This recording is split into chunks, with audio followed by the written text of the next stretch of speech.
History is written by those who try to bend rivers to their will.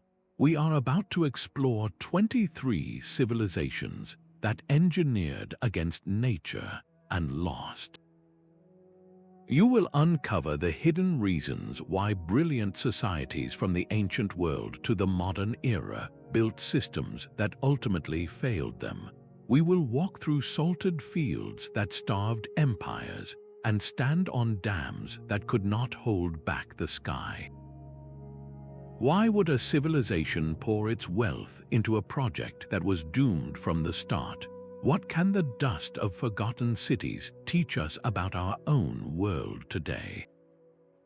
By the end, you will see a startling pattern of human ambition and natural consequence that is more relevant now than ever before. How many times must we learn the same lesson? That first taste of salt on a Sumerian farmer's tongue was a quiet warning of a much larger disaster. This was not a simple mistake, but a slow-moving crisis engineered by their own greatest achievement. To understand how it happened, you have to picture the landscape. Southern Mesopotamia was a flat, sun-baked plain between two great rivers. The soil was fertile, but rainfall was scarce. To feed a growing civilization, the Sumerians built something magnificent, a vast and intricate network of canals. These waterways stretched for miles, diverting water from the Euphrates to turn barren desert into lush, green fields of wheat and barley. For a time, it worked brilliantly. Food surpluses soared, cities swelled, and temples overflowed with wealth from what seemed like a perpetual harvest. They had truly created a garden in the wilderness, but the system had a fatal, hidden flaw. The canals were long and shallow, built with a very gentle slope. This meant the water moved slowly, and under the intense Mesopotamian sun, huge amounts of it simply evaporated. This left behind all the minerals and salts that had been dissolved in the river water. With every flood season, more water was brought in, and the water table beneath the fields began to rise.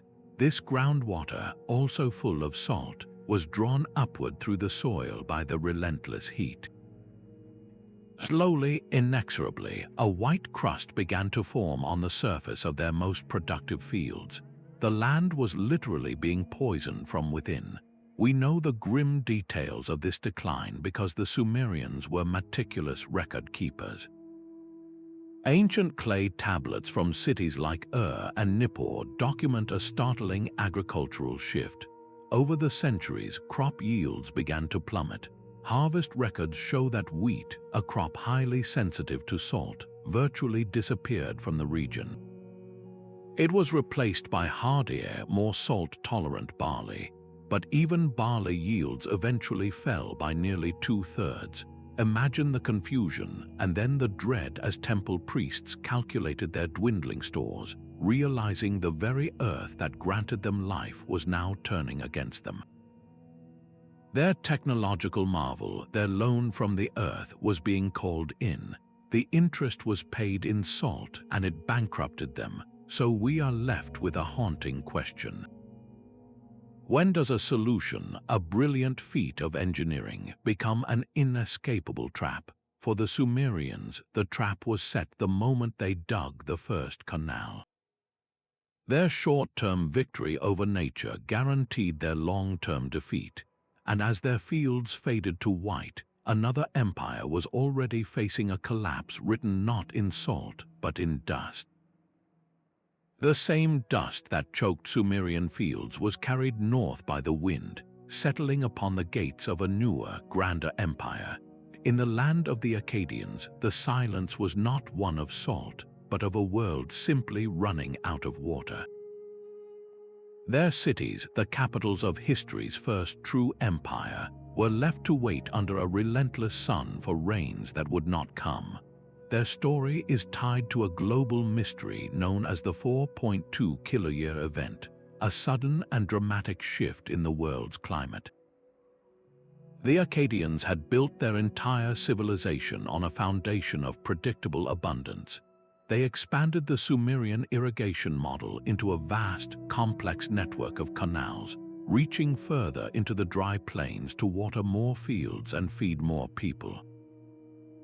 This was an empire of scale and engineering, a testament to human ambition, but their greatest strength became their ultimate weakness. They had engineered a system of profound dependence, one that required a steady, reliable flow of water from rivers and rains that were now beginning to fail. When the climate shifted, their canals did not bring life. They became stark, empty lines in the desert, conduits of scarcity rather than abundance. Archaeologists like Harvey Weiss have found the evidence written in the earth itself. At the ancient city of Tel Leilan, layers of dust and sediment tell a story of abrupt climate change, aridification, and immense societal stress. As the monsoonal patterns that fed their rivers faltered, the long, overextended branches of their canal system began to silt up. Without a strong current to flush them out, they filled with sediment and became useless. The herding zones where animals grazed and the farming zones where crops grew began to compress toward the dwindling rivers, creating conflict and desperation. No amount of grain stored in royal warehouses could possibly match the devastation of multi-year crop failures. We see the evidence in the quiet abandonment of countless agricultural hamlets around the Khmer River region. These were not cities, but the vital support system for cities, small communities of farmers who simply walked away from fields that could no longer sustain them. Their silent departure marks the moment the Akkadian Empire's engine simply stopped. Their grand scale, absent any flexibility, magnified their collapse into a total, irreversible event. It forces us to ask a difficult question. Can building bigger without building smarter actually make a fall much harder? While the Akkadians watched their world turn to dust to the southeast, another civilization was solving the water problem in a radically different way, by building cities where water ran cleanly beneath the streets. But even they could not engineer a solution to a river that decided to vanish. That sound of rain on a baked brick rooftop was the heartbeat of an entire civilization. The Indus Valley people, known as the Harappans, did not just live with water, they designed their entire world around it. Their cities were marvels of hydraulic engineering, with wells for drinking water, public baths for cleanliness, and the world's first known urban sewer systems, all built from millions of perfectly standardized bricks. Their survival was anchored to the great, monsoon-fed rivers like the Gagga that flowed through their heartland. For centuries, this relationship worked in perfect harmony. But then the sky changed its mind. The monsoon rains, the very life force of their rivers, began to wane. As geoscientist Liviu Gioson observed, the waning monsoon reshaped the Indus heartland, challenging cities that were brilliantly built for yesterday's flow. The rivers they depended on began to shift their courses and lose their vigor. The channels migrated and the water discharge weakened, leaving their intricate networks of canals and reservoirs struggling to find a source. The inland hubs, those great planned cities like Mohenjo-Daro, found their water lifelines slowly drying up. We can see their adaptive genius in places like Dolavera, with its massive, intricate step reservoirs designed to catch and hold every precious drop of rainwater. But even the most brilliant reservoir has a finite catchment. It can only hold what the sky provides. Their ports, like Lothal, faced a different watery fate. As the rivers weakened, they carried less silt, but changes in sea levels and coastal currents meant these once bustling harbors slowly lost their navigability, cutting off vital trade routes. The civilization faced a quiet, slow-moving crisis. Their response was not a dramatic collapse, but a strategic, intelligent retreat. They did not vanish. They decentralized. The large, centralized urban centers were gradually abandoned as people moved into smaller, more rural communities that were far better suited to the new variability of water. They shifted eastward toward the emerging promise of the Ganges Plain, where water was more reliable. This was a conscious pivot, a recognition that their grandest engineering could not standardize the sky. It forces us to ask a profound question about resilience. Is true strength sometimes found not in building bigger, but in scaling down when nature scales back? It is a lesson in graceful adaptation, but for another culture, the answer was not to retreat from the water, but to wall it off with earth and stone on a staggering scale. The creak of bamboo sluice gates was the sound of a kingdom trying to hold back the sky. In the lush wetlands of ancient China, the Liangzhu culture engineered a water world of breathtaking complexity. For 700 years they thrived, building a society of jade artisans and rice farmers whose greatest masterpiece was not a temple or a palace, but a landscape entirely reworked by human hands. They constructed an immense network of earthen dams, some stretching for miles, high levees, and intricate canals. This system did more than just control water, it created it, transforming marshy lowlands into vast, organized paddies that fed a thriving population. Their entire civilization was a delicate, calculated dance with the monsoon rains. They had learned the rhythm of the seasons so well that they could store water for the dry periods and divert it during the wet. It was a triumph of hydraulic engineering, a testament to their deep understanding of their environment, but that very understanding contained the seeds of their downfall. Their system was designed for the climate they knew, for the monsoons they had recorded for generations.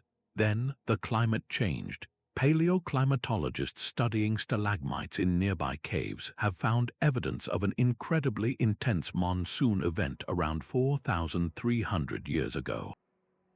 The rains did not just fall, they poured in biblical proportions for what must have felt like an eternity.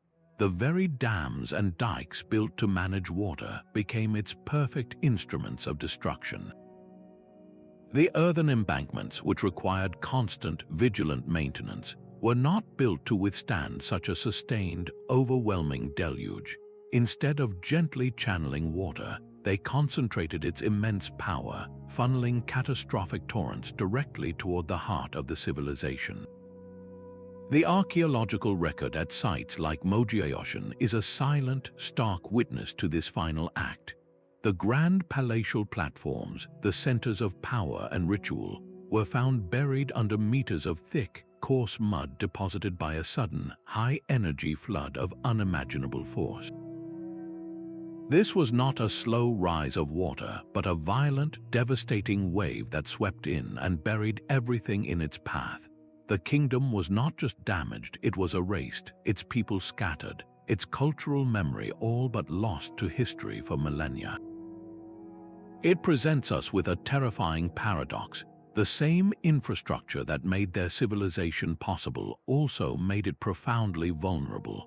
Their defenses, perfectly calibrated for the world they understood, became a weapon turned against them when the world changed. It forces us to ask a critical question of our own time. How do we plan for the storm that lies beyond all of our assumptions, the one that our own brilliant systems might inadvertently help to unleash? From these drowned fields, we journey to a place where the problem was not too much water, but far too little, where an entire city was carved into desert cliffs to channel every precious drop. The Nabateans did not just live in the desert, they learned to drink from its storms. For any caravan entering the narrow, winding canyon known as the Sick, the journey to Petra was a passage into an illusion, a city of rose-red stone flourishing in one of the most arid landscapes on Earth. Their secret was not a river, but a brilliant, hidden network of water capture. They engineered the very rock around them, carving channels and diversion weirs into the canyon walls to catch every drop of sporadic rainfall. These invisible gutters shunted water through covered canals into settling basins that filtered out debris, then onward to vast underground reservoirs. They had turned the entire city and its surroundings into a massive rainwater harvesting machine, transforming flash floods into a reliable, life-giving supply. An archaeohydrologist studying the system noted that they engineered scarcity into reliability. For centuries, this delicate balance held, but flash floods, as the same expert Riley observed, always negotiate. The system was a masterpiece of managing the average, but it was vulnerable to the extreme.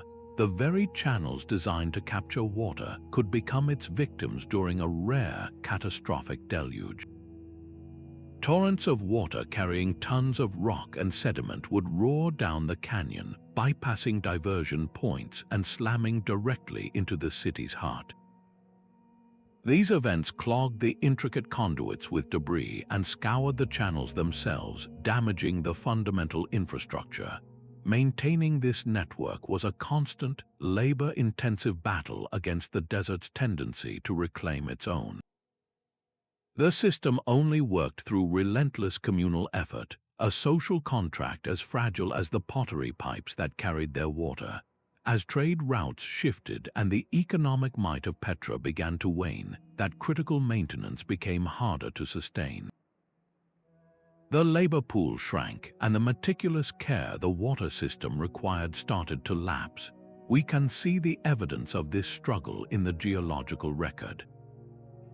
Sediment deposits within the Sikh itself tell a story of powerful flood pulses that the system could no longer control, events so violent they battered the very center of the city.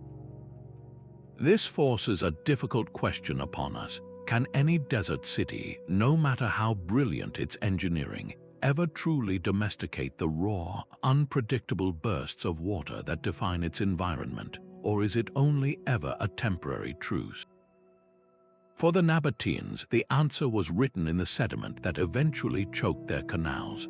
Further south on the Arabian plateau, another kingdom made a different wager, staking its entire existence on one monumental wall of earth.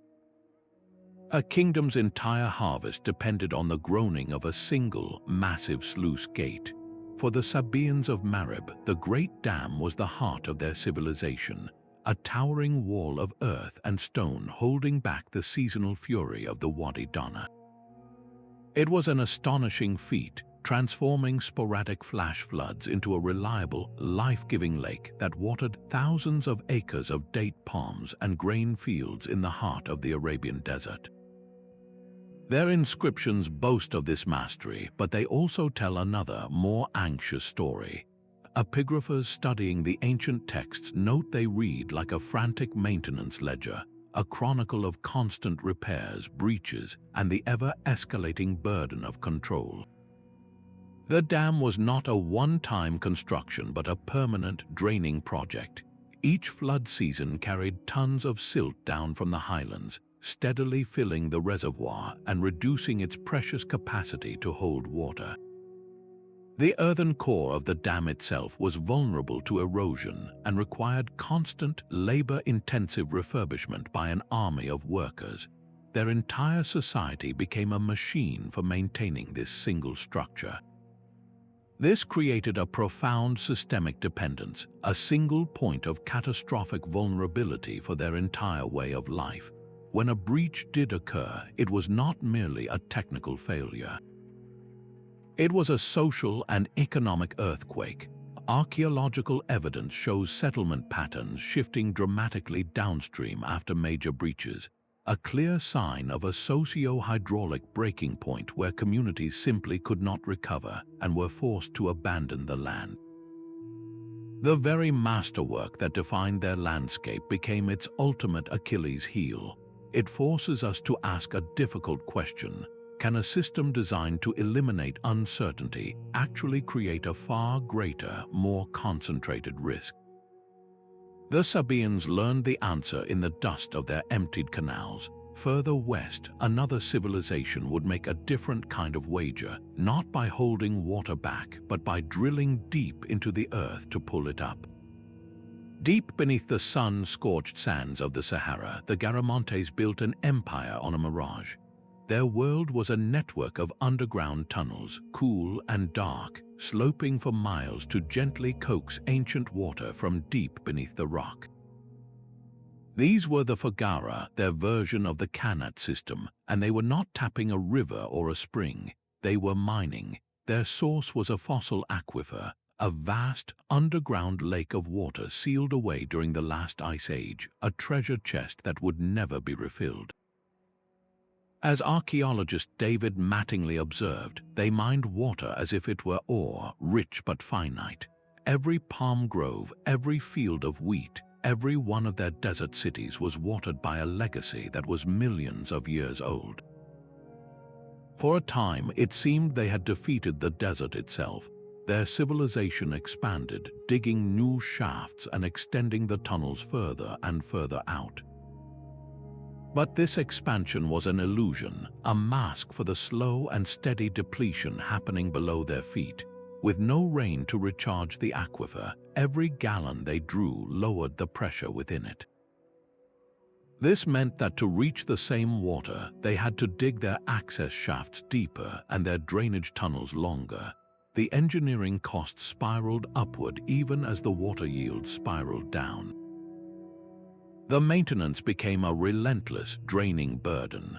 What began as a project of abundance became a desperate struggle for survival. The evidence of this slow-motion collapse is written across the landscape. Aerial surveys of the Fezzan region reveal a startling sight, not cities or temples, but thousands upon thousands of collapsed access shafts pockmarking the desert.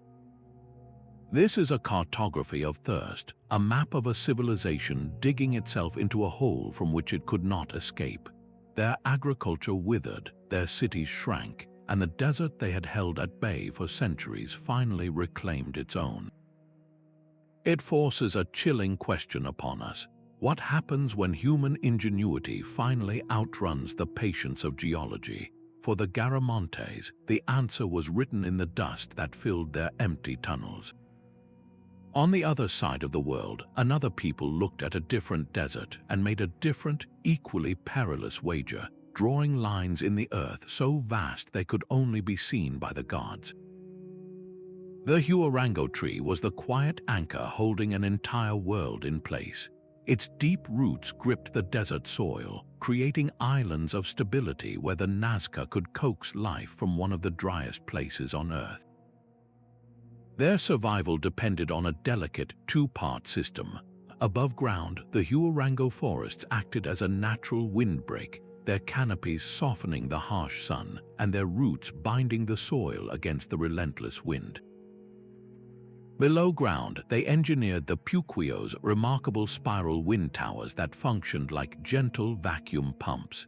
These structures funneled wind down into subterranean aquifers, pushing precious groundwater to the surface through a network of stone-lined tunnels.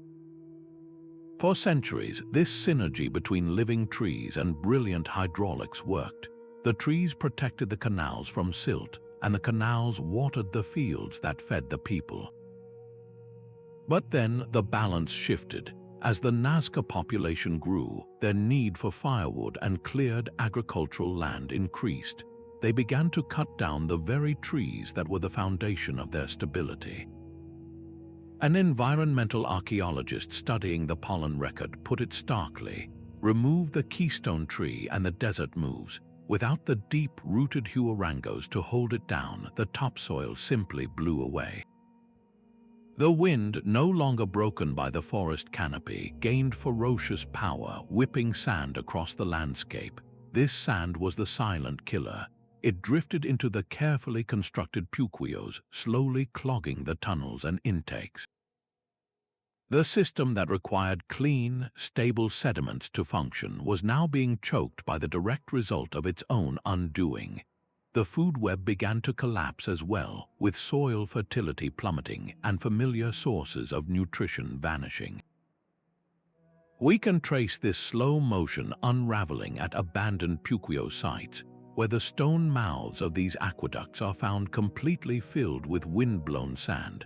a gritty testament to a fatal mistake. It forces a profound question upon us. Can a single, unappreciated species truly be the hidden hinge upon which an entire civilization swings? For the Nazca, the answer was written in the dunes that eventually buried their fields. North along the same coast, another culture etched its fate between the twin extremes of El Niño's drowning floods and the crushing silence of parched years. A river that changes its mind is a ruler that cannot be trusted. For the Moche of Peru's north coast, their entire civilization was a negotiation with the unpredictable rhythms of the Andean drylands. They built with breathtaking ambition, carving massive canals into the desert to divert water from the Moche and Chicama rivers, turning arid plains into vast, fertile fields. Their system was a masterpiece of hydraulic engineering, finely tuned to the typical patterns of river flow they had observed for generations. But their calculations did not account for the uninvited engineer, the climatic phenomenon we now call El Niño. A coastal geomorphologist studying the region notes that El Niño does not just bring rain, it redraws the entire landscape overnight. During an intense El Niño event, the weather patterns shift dramatically. Warm waters flood the Pacific coast and the skies open up. What was a gentle river becomes a raging, monstrous torrent. These floodwaters would roar down from the mountains, scouring the carefully constructed canals, ripping apart their stone linings, and burying the fertile fields under meters of coarse sand and gravel. The very channels built to bring life became instruments of destruction, but the whiplash did not end there. El Niño is often followed by its opposite, La Niña, which brings severe, prolonged drought.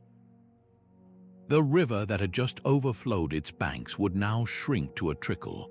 The extensive canal networks, now damaged and silted up, could not deliver the scant water that was available.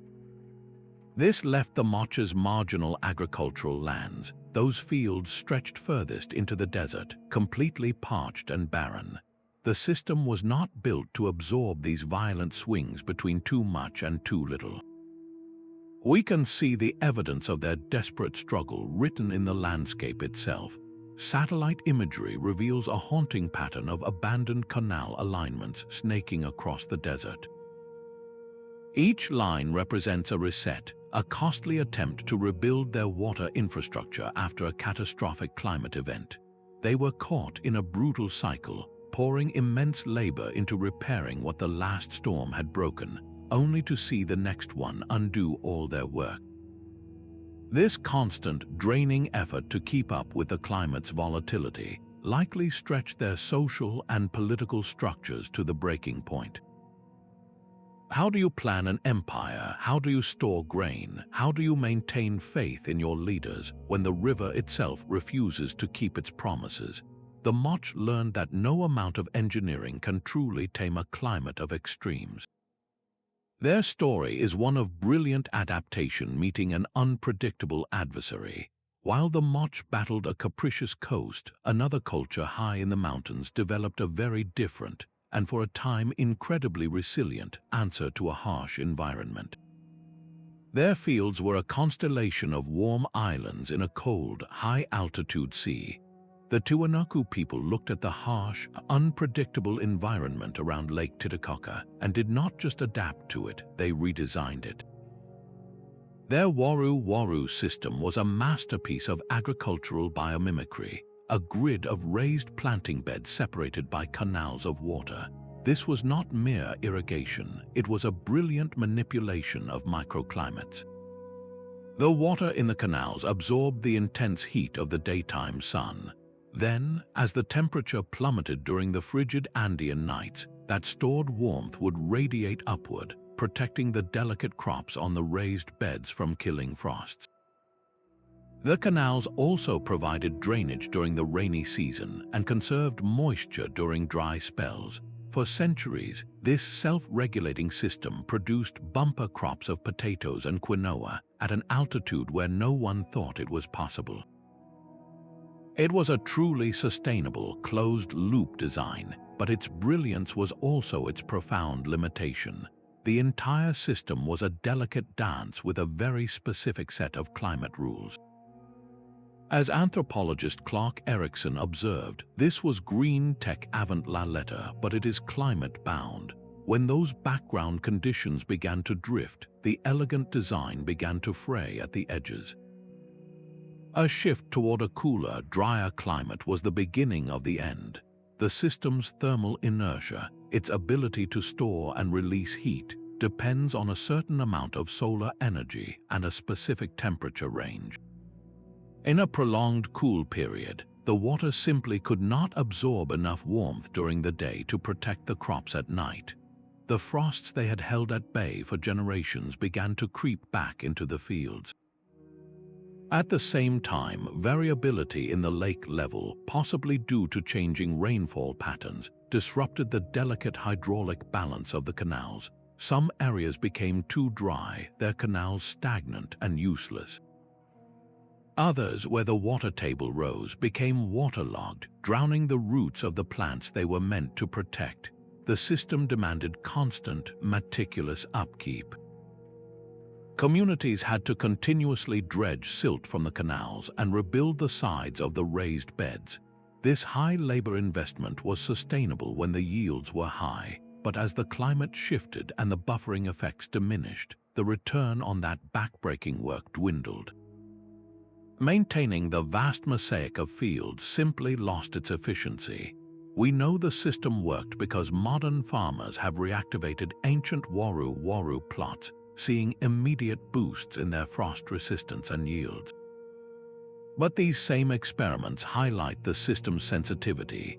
It proves the Tiwanaku's genius while also underscoring their vulnerability. Their entire agricultural strategy was a perfect, but incredibly fragile, answer to a specific environmental question. When the question changed, the answer no longer fit. This presents a haunting question about sustainability itself. Can any design, no matter how elegant, remain viable when the world it was built for begins to drift away? For the Tiwanaku, the answer was written in the abandoned, silted canals that once sparkled under the starlight. East into the Maya lowlands, water moved from sky to cistern with a sacred logic and a hidden brittleness. The polished limestone plaza was not just a stage for ceremony, it was the first tile in a vast, city-sized catchment system. In the world of the classic Maya, every surface, from the steep temple roof to the grand public square, was engineered to capture rain. Their cities, like the magnificent Tikal, were built in a landscape with no major rivers, so they turned their urban centers into intricate rain-harvesting machines. Water was channeled through a network of plaster-lined canals into massive, meticulously sealed reservoirs, some holding millions of gallons, guarded by temples dedicated to the rain gods. This was a perfect alignment of faith and infrastructure, a system that worked brilliantly for centuries. They even managed the surrounding forests, understanding that trees helped stabilize the soil and perhaps even encouraged rainfall. But the very brilliance of their engineering contained the seeds of its own failure. The problem was not a lack of water, argues one paleoclimatologist studying climate records from cave formations. It was the growing variability. Their system was designed for a certain rhythm of storms, a predictable pattern of wet and dry seasons. When that pattern began to break down, their entire world began to unravel. Deforestation for more farmland and plaster production had a devastating dual effect. First, it caused massive soil erosion. With no tree roots to hold the earth in place, heavy rains washed tons of silt directly into those carefully designed reservoirs.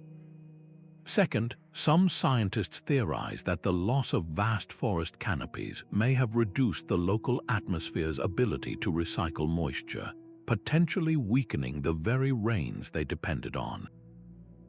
The reservoirs, their lifelines, began to slowly choke on the sediment from their own lands, but the contamination did not stop there. archaeological cores drilled into the mud at the bottom of Tikol's central reservoir tell a grim story.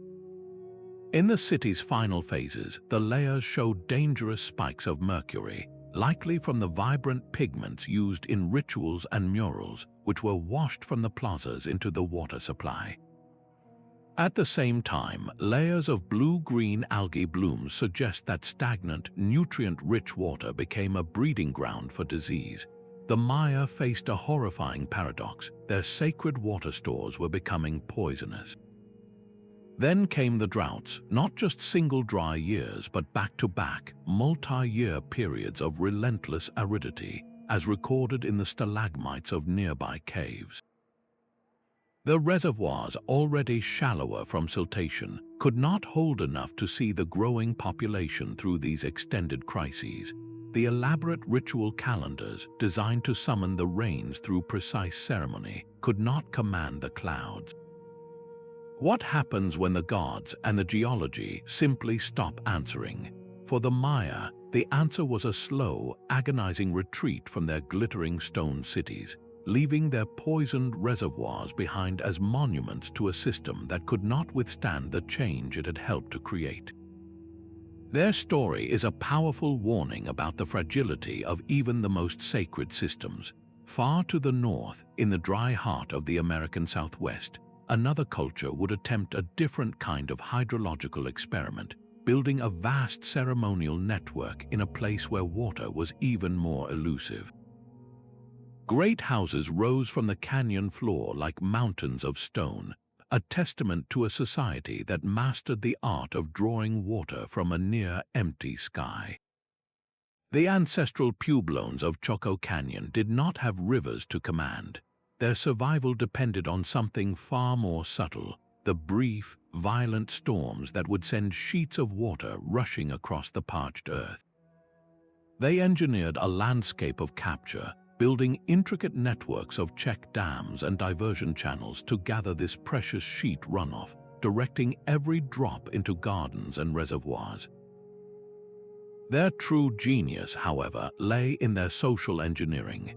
They created a system of long-distance resource procurement, bringing in timber, pottery, and food from distant outlier communities to sustain their grand ceremonial center. An archaeologist described it perfectly, calling it social gravity built upon a light hydrology. They constructed a monumental society on a foundation of momentary water. This delicate balance held for a time, but it was profoundly vulnerable to any shift in the climate's delicate rhythm. When drought clusters descended upon the region, the entire system began to fray. The ephemeral channels that carried their runoff shifted their courses with each storm, stranding carefully built diversion structures high and dry. The precious ponderosa pine and spruce forests on the surrounding mesas, already depleted by the constant demand for construction timber, could not regenerate. This forced people to travel dozens of miles further for each new log, stretching their supply lines to the breaking point. Perhaps most critically, their storage pits, designed to bridge a single dry season, were utterly incapable of weathering multi-year precipitation deficits.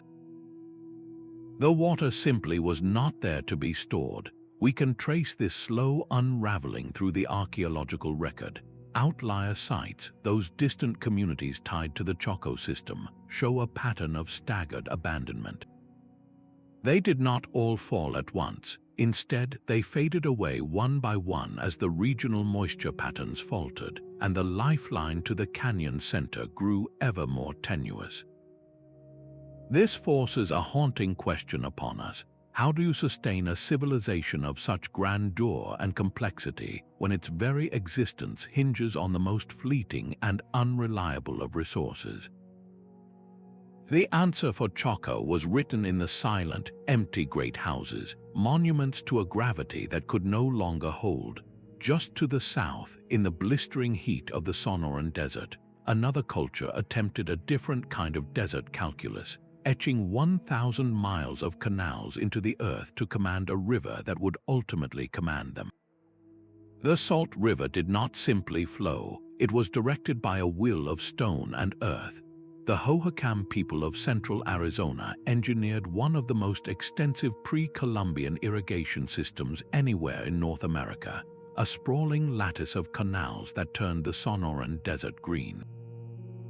Their main channels were so massive, so broad and deep, that a person could pole a canoe along them, traveling from field to field. For centuries, this hydraulic network fed vast plantings of cotton and maize, supporting a thriving culture. But to farm the desert is to invite its quiet, invisible tenants into your soil. A geoarchaeologist studying the region notes that salts are the quiet tenants of desert agriculture. They pay rent last and most. With every irrigation cycle, water percolated down through the earth, leaving behind a residue of dissolved salts and minerals. In the poorly drained, heavy soils of the lower valley, this water had nowhere to go. It simply evaporated back into the dry air, concentrating these salts into a toxic crust just below the surface of their fields. This created a hard, impermeable layer called a caliche hardpan, a concrete-like barrier that plant roots could not penetrate and water could not flush through. Their most productive earth was slowly turning to stone from within. The river itself began to rebel against their control. Periodic, violent floods would roar down the channel, scouring the riverbed and cutting it deeper. This process, called incision, lowered the entire water table. The Hohokam would awaken to find their meticulously engineered canal intakes high and dry, dangling uselessly above the new, lower level of the river. The maintenance became a relentless, escalating battle. Each incision event required a frantic, community-wide effort to dig new intake channels further out and deeper down, desperately chasing the receding water. You can see the archaeological evidence of this struggle in the chaotic scarring of late-phase canal heads, a testament to generations of backbreaking labor just to regain what they had already lost. Meanwhile, back in the fields, the salinity was strangling their harvests. Sensitive crops like beans vanished first, followed by maize that produced stunted, pitiful ears. Yields plummeted, and the diversity of their diet narrowed toward crisis. This environmental stress fractured their social cohesion. Communities that had once been united by a shared canal system were forced to relocate, splintering apart to find pockets of land where the water table was still accessible and the soil less poisoned. Their world fragmented under the dual pressures of a sinking river and a rising salt line. This forces a painful calculation. What is the true interest rate of water in the desert? For the Hohokam, the compounding debt of salinity and maintenance finally came due, and their account was closed. Far out in the Pacific, an island civilization moved stones as if to bind the wind. Stone by stone, they tried to rebuild the soil their ancestors had lost. On Rapa Nui, the gardens were not of earth, but of rock. After the island's great palm forests were cleared for agriculture and to move the iconic Moche statues, the landscape began a slow and irreversible decline. The deep roots that once held the rich volcanic soil in place and drew up groundwater were gone. Without that living anchor, the topsoil simply washed away in the rains or blew out to sea on the constant wind. What remained was a barren, sun-baked substrate, incapable of supporting the crops needed to feed a population. Their ingenious, desperate solution was lithic mulch gardening. They broke apart volcanic basalt rock into small fragments and spread them across the fields like a protective skin. This stone blanket served multiple purposes. It shielded the delicate soil from the erosive power of the wind and rain. It reduced evaporation, trapping precious moisture beneath the rocks for plant roots to find. And as the rocks slowly weathered, they released minerals that acted as a slow-release fertilizer. For a time, it worked. These rock gardens, known as mani, allowed them to grow sweet potatoes and other staples. But this was adaptation at a punishing cost. The system demanded an immense, never-ending investment of labor. Every new field required the back-breaking work of fracturing and transporting tons of rock. The return on that labor was diminishing. Researchers studying the island's history note that crop diversity narrowed significantly, leaving the population vulnerable to a single blight or a poor growing season. The collapse of the forest had set off a chain reaction of ecological disaster. The loss of tree cover devastated the island's seabird populations, which relied on the forest for nesting. This severed a vital nutrient cycle. For centuries, guano from these birds had naturally fertilized the soil. Now that free subsidy was gone, perhaps most critically, the lack of large trees meant the end of ocean-going canoe construction. The islanders were trapped. They could no longer fish the rich offshore waters for tuna and other deep-sea protein that had once been a cornerstone of their diet. Their world shrank from the open ocean to the rocky shore. We are left with a haunting portrait of a society caught in a feedback loop of its own making. Their most celebrated cultural achievements, the Moche, may have required the very deforestation that ultimately undermined their survival. How many hours of collective labor were spent moving a single statue, and how many more were then spent breaking rock to grow the food that moving the statue made necessary? This was not a sudden collapse, but a long, grinding descent into a more difficult and constrained existence. It forces a profound question about the true price of innovation. Can the most brilliant adaptation become a prison if it only manages a problem instead of solving it? The people of Rapa Nui learned to garden with stones, but they could not eat the rocks. Far to the north, on the icy margins of the known world, another society was making a different kind of wager, betting their survival on meadowlands that were slowly being strangled by a cooling sea. The Mississippi was a sleeping giant that Cahokia chose to build upon. This great city, the largest north of Mexico, rose from the fertile floodplain on a foundation of immense earthworks, its skyline dominated by Monk's Mound, a colossal pyramid of packed soil. To feed its thousands of residents and fuel its constant construction, the Cahokians undertook a massive reshaping of their environment. They cleared vast tracts of forest from the surrounding hill slopes for timber and to create new farmland. This was their first and perhaps most critical miscalculation. A geoarchaeologist studying the lake cores near the city puts it bluntly: big landscapes demand big feedbacks. Those denuded slopes could no longer hold the soil in place. With every rain, torrents of sediment washed down into the waterways, choking the creeks and rivers that defined their world.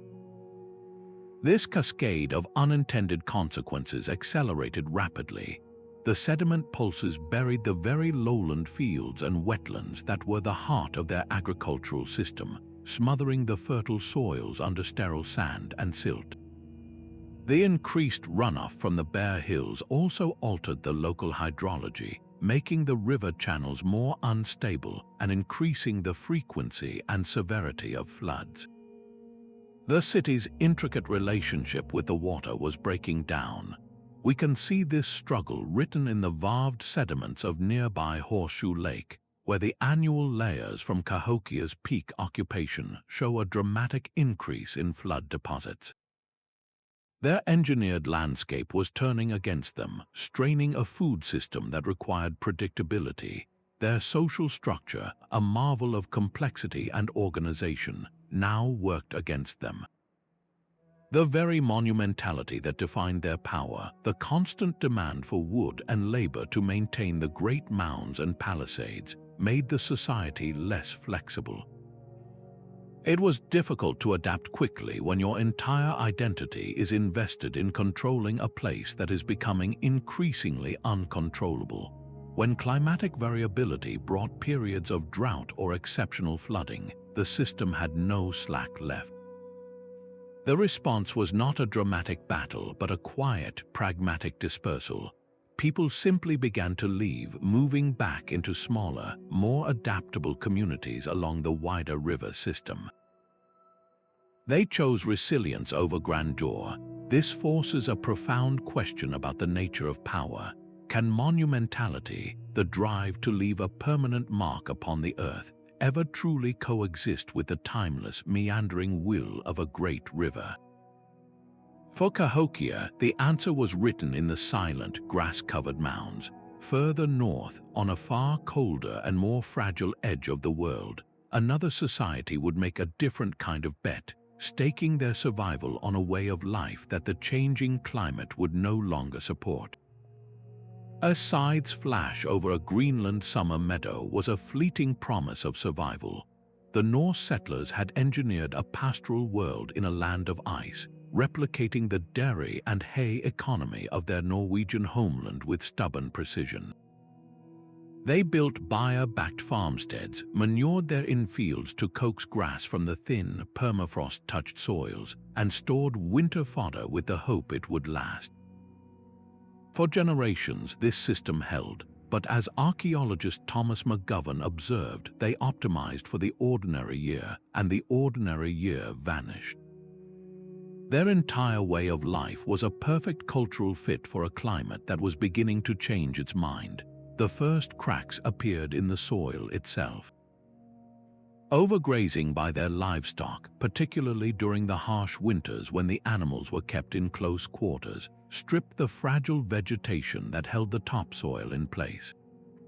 The relentless North Atlantic winds did the rest, scouring away the very earth their pastures depended on. This was compounded by a creeping cold. The Little Ice Age was descending, bringing shorter, cooler growing seasons that stunted the vital hay harvest. Winter fodder shortfalls created a devastating cascade. Weaker animals died first, reducing the herd size, which in turn produced less manure to fertilize the next season's fields, leading to even poorer harvest. The bones tell this story of decline. Isotopic analysis of skeletal remains shows that toward the end, the Greenland Norse were eating more seal and less livestock, a sign of dietary stress and a reluctant, desperate turn toward a food source their cultural identity had long marginalized. Their trade lifelines to Europe, already tenuous, frayed completely as sea ice choked the fjords for longer periods, locking their ships in port and cutting them off from the iron, timber, and cultural reinforcement they desperately needed. Their society was overfitted, engineered so perfectly for one specific set of conditions that it had lost the flexibility to adapt when those conditions shifted. This forces a haunting question upon us. Can the very traditions that define a culture, the practices that feel most like home, become a form of engineering so rigid it seals a civilization's fate? For the Norse of Greenland, the answer was written in the thinning pastures and the silent, ice-bound fjords. In Southeast Asia, a water empire scaled up its canals until the monsoon itself rewrote the manual. Their barrays were not reservoirs, they were inland seas of their own making. The Khmer Empire of Angkor engineered a hydraulic landscape of staggering ambition, a machine built of water and earth designed to tame the monsoon itself. Vast artificial lakes called barrays sprawled across the plains, connected by a lattice of canals so precise they seemed to stitch the land to the sky. This network was the empire's true circulatory system, moving water across space and through time, storing the deluge of the wet season to irrigate endless rice paddies through the long, dry months. It delivered both food and a profound ritual reliability, a promise that the gods of water and stone would provide. But this machine, as archaeologist Roland Fletcher observed, had no off switch. It demanded constant, unceasing labor to dredge, to repair, to manage. The system was a masterpiece of equilibrium, but it was built for a climate that refused to stay still. When the rhythms of the monsoon began to swing wildly between severe drought and catastrophic flood, the entire design began to tear itself apart. Prolonged droughts would fracture the supply chain, leaving canals parched and empty. Then, when the rains finally returned, they did so with a vengeance. Torrential downpours scoured the denuded landscape, washing immense loads of sediment into the very channels that were meant to channel life.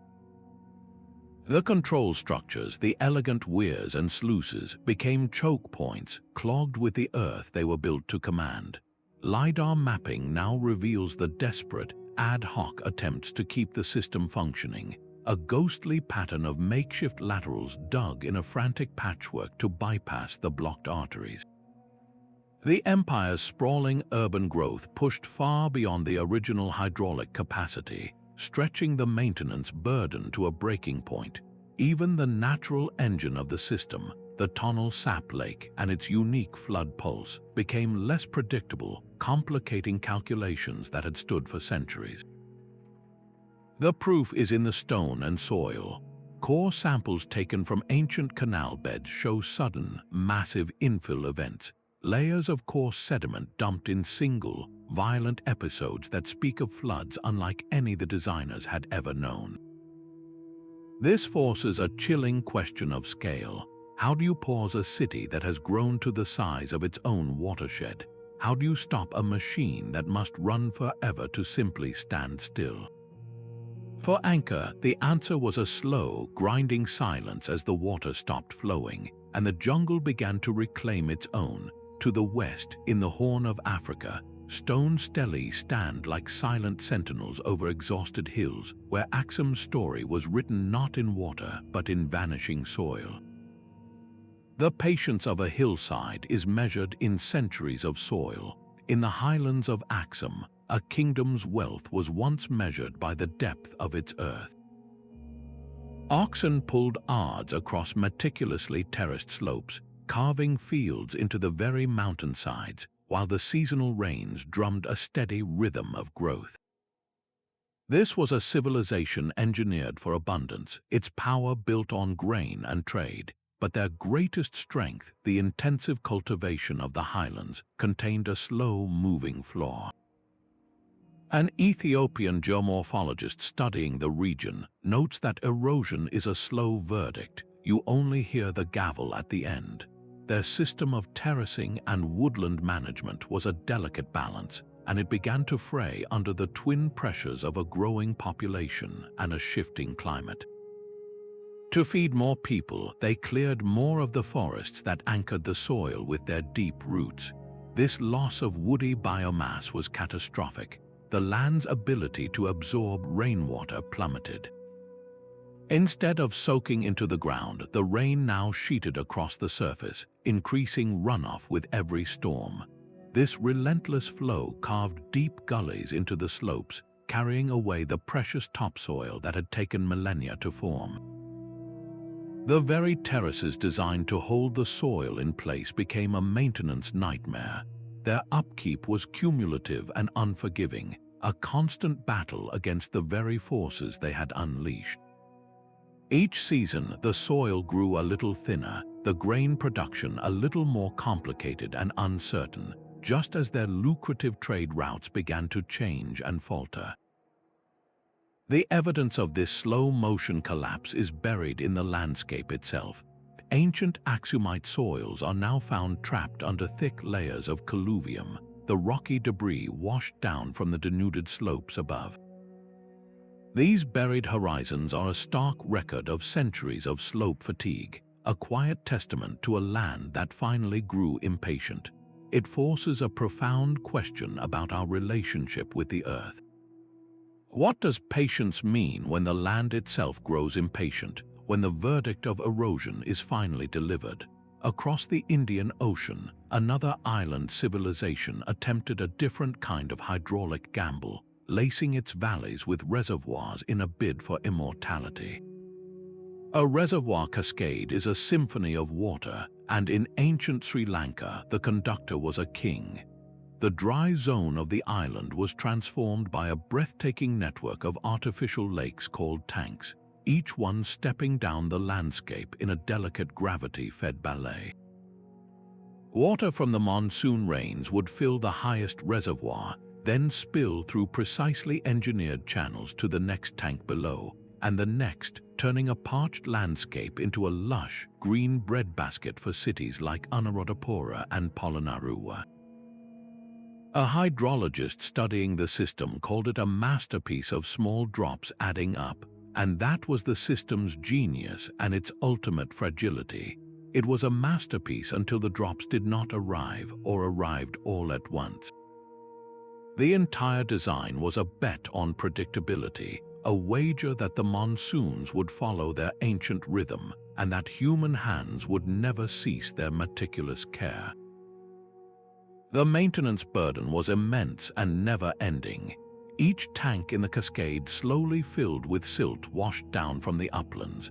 Desilting these vast basins was a generational task, a backbreaking labor that required a unified, organized society with the will and resources to see it through.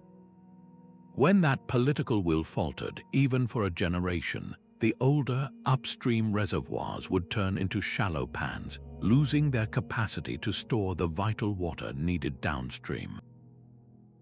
This created a domino effect of vulnerability. A single breach in one embankment, whether from an unusually violent storm or simple neglect, would not be an isolated event. The sudden release of water would become a tsunami roaring down the cascade, overwhelming every downstream tank and village in its path. The system's interconnectedness, its greatest strength, became its most dangerous flaw. Compounding this, success bred overconfidence. As the population grew, engineers pushed the network further into marginal lands, expanding the system's footprint to its absolute hydrological limit. This inflated the risk astronomically, stretching the maintenance capacity even thinner. You can still see the evidence of this slow surrender today. Across the Sri Lankan countryside, abandoned village tanks are now peaceful ponds overgrown with lotus flowers. This serene image masks a harsh truth. These are not natural features, but the ghosts of a system that finally reached the edge of viable upkeep. It forces a profound question upon us, one of time and human patience. How do you maintain a system that spans lifetimes, whose full cost and labor will be paid by your children's children, for a benefit you yourself may never see fully realized? The Sri Lankan kingdoms learned that even the most elegant water dance can be tripped up by a single misstep. Northward, a river nicknamed China's Sorrow would teach a much starker lesson, showing how walls of earth and stone can lift a civilization's danger right up to the sky. The river did not flow at their feet, it loomed above their heads. Imperial China's relationship with the Yellow River was a high-stakes gamble, a centuries-long engineering project that literally raised the stakes with every passing season. Armies of laborers stacked layers of wicker baskets filled with earth and stone, building levees higher and higher to contain the golden, silt-choked current. This was not a river in the traditional sense, it was a suspended aqueduct of liquid earth, its bed climbing steadily above the surrounding farmland and villages. The strategy was simple and terrifyingly absolute: confine the river, force it to carry its immense sediment load out to sea, and protect the fertile plains. Historian Mark Elvin saw the grim irony in this, noting that high-level equilibria can be traps, stable and costly, until they break. For a time, it worked. The levees curbed the routine, annual flooding that had always been part of life on the plain. But in eliminating these small, manageable floods, they eliminated nature's own safety valve. The floodplain was no longer a sponge that could absorb and slowly release excess water. Every drop was now forced into the main channel, accelerating the process of silt deposition. The riverbed climbed higher, which meant the levees had to be built even higher, in a perpetual and exhausting cycle. Each new layer of earth made the eventual failure not just a possibility, but a certainty. and guaranteed that when the levees finally did break, the pent-up energy of that suspended water would be catastrophic. The problem was magnified by decisions made far upstream. Deforestation and intensive agriculture in the river's vast watershed sent even more soil eroding into the current, increasing the sediment load the downstream levees had to manage. The entire system became a reactive, enormously expensive relief effort, draining the imperial treasury and demanding constant, backbreaking labor. Historical maps tell the story of this deferred chaos. They show the river's course not as a single line, but as a fan of possibilities, jumping wildly across entire counties after a major breach, rewriting the landscape overnight and drowning everything in its new path. This forces a profound question about the nature of control. Is a strategy that eliminates small disasters only to guarantee a single, civilization-ending catastrophe truly control? Or is it just the most expensive form of chaos imaginable, paid for in installments until the final, devastating payment comes due? Far across the ocean, on a handful of tiny islands, a different kind of ecological debt was coming due, one where the currency was not silt but trees. A single tall tree felled on Henderson Island meant one less canoe to carry volcanic glass from Pitcairn. This was the silent arithmetic of a vast Pacific exchange network, a triangle of islands bound together by the very resource their trade consumed. The Mangavans had fertile soil for breadfruit, the Pitcairn Islanders had fine basalt for adzes, and Henderson Island possessed what seemed like an endless supply of towering trees. Their entire civilization was engineered around this elegant, interlocking dependency, a system where each island's unique offering sustained the whole. Canoes were the indispensable engine of this economy, the only vessels capable of braving the open ocean to carry these vital goods. The largest trees were a strategic asset more valuable than gold, the literal vehicle for survival and prestige. But this brilliant system contained its own expiration date. As anthropologist Patrick Kirch observed, connectivity was the multiplier, but it depended on the very resource it consumed. The relentless harvesting of those great trees on Henderson was a slow-moving disaster. With each canoe built, the island's forest receded. The archaeological record tells the story of this unraveling. In the deepest layers of middens on Henderson, we find evidence of a vibrant trade, flakes of volcanic glass from Pitcairn and fragments of shell ornaments from Mangava. Then, in the upper layers, these exotic materials simply vanish. The tools revert to cruder, local substitutes made from shell and bone. The trade network did not collapse in a single dramatic event. It simply stopped. The islanders on Henderson, who had relied on imported stone tools for generations, found themselves isolated, their specialized role in the network rendered useless.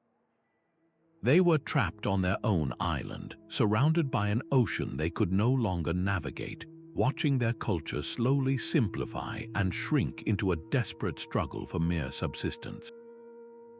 This was not just the loss of a trade route, it was the loss of complexity itself.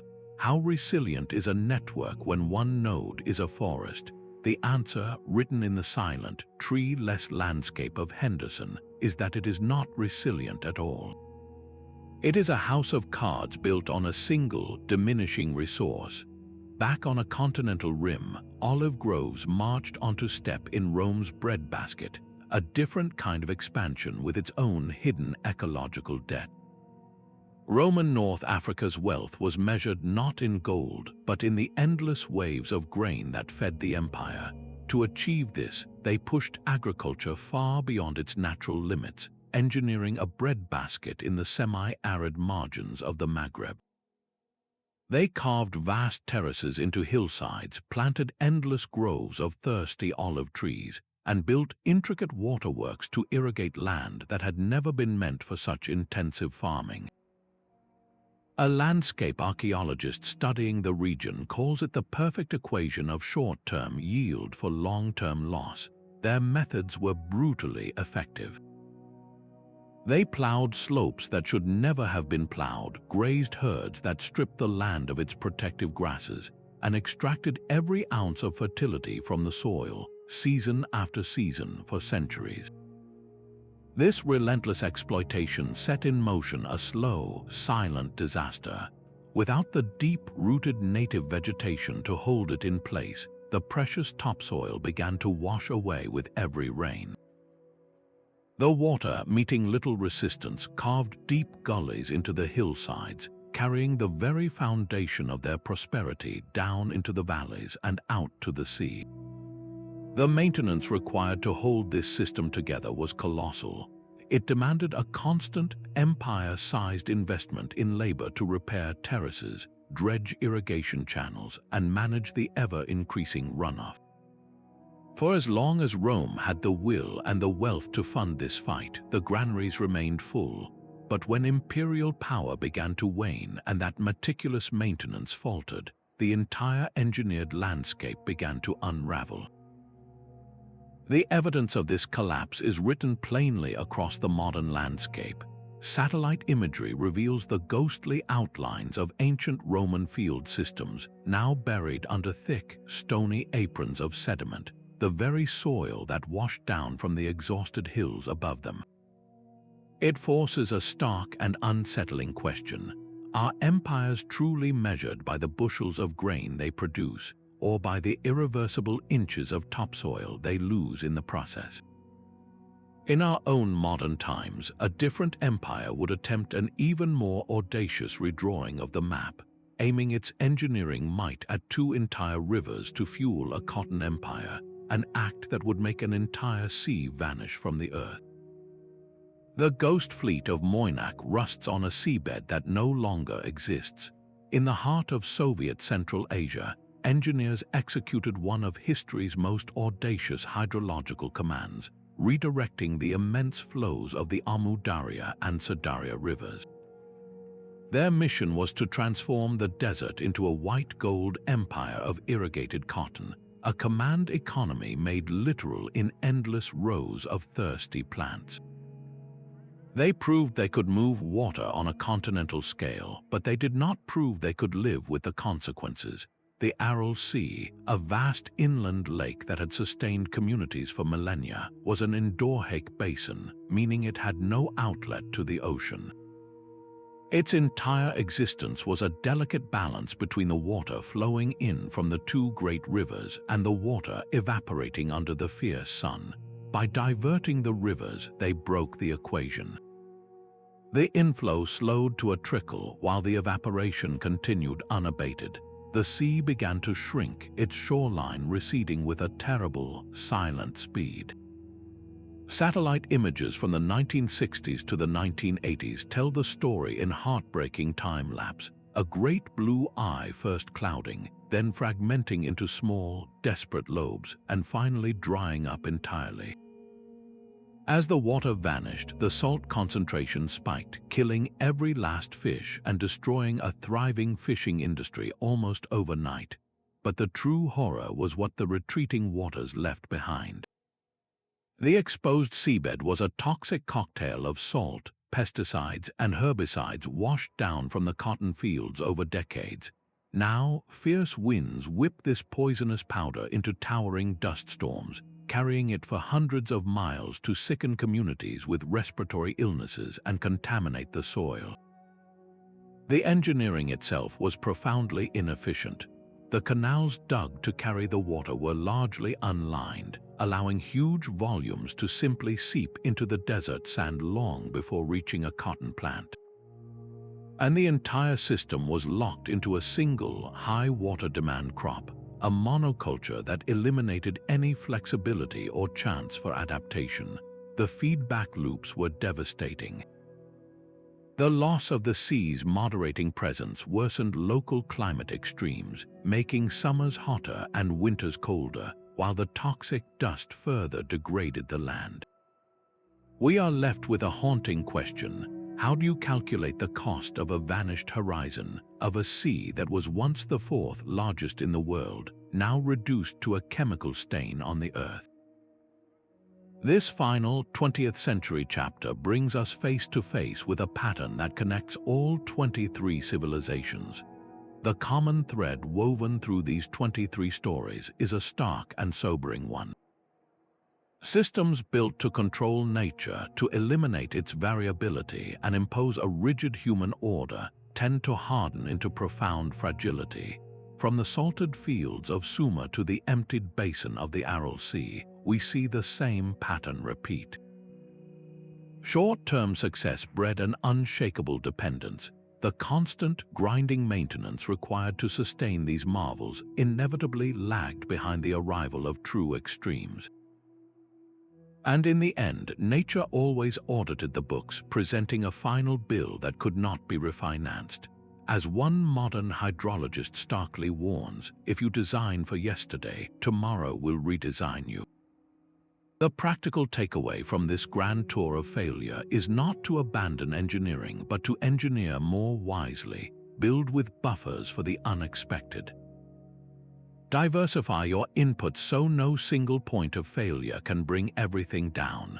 Spread risk across scales from the local to the regional. Most importantly, seek to partner with ecosystems rather than paving over them. Look at your own world, your own community. Where are you borrowing from nature with interest, and how might you begin to refinance that loan before it comes due?